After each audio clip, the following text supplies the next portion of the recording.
us because she's head of emergency responses at an organisation called ShelterBox. She's actually in Cornwall in the southwest of the United Kingdom. Alice Jefferson, thank you for being with us today. Just tell us on a routine basis what ShelterBox does, and then we'll ask you how that applies to an emergency like this. Evening, thank you. So ShelterBox provides different types of emergency shelter and essential household items during responses such as this devastating series of earthquakes. We tailor the support depending on the needs. So we specialise in things like tents for families, emergency shelter kits, stoves, thermal blankets, clothes in these conditions to keep people warm, and solar lights when the power is out.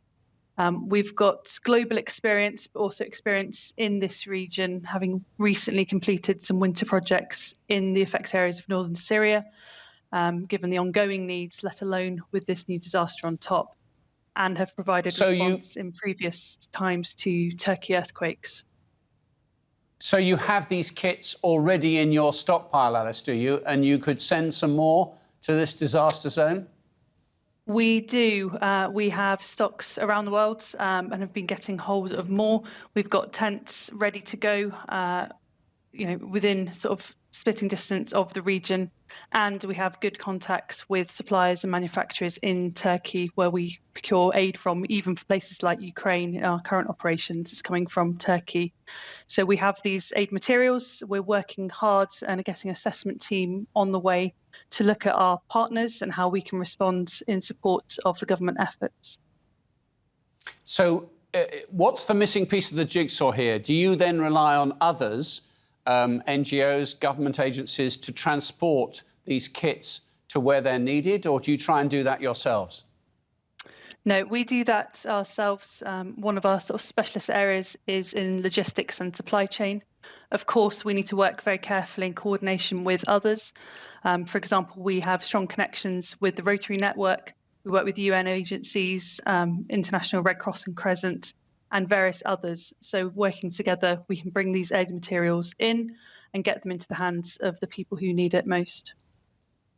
And I suppose it's blindingly obvious, really, but ShelterBox, because why? It's ease of transport, it's ease of putting everything in the one place? Yes, our sort of background is very much in a box and key household item tent solution that a family can have, particularly in situations such as this where there's devastation and emergency needs.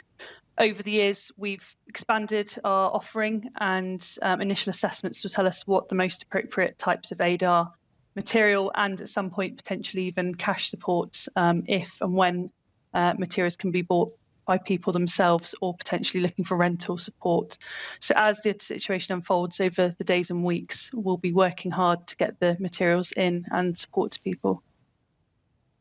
Alice Jefferson, we wish you well in your emergency relief effort, explaining to us the work of ShelterBox. Thank you very much.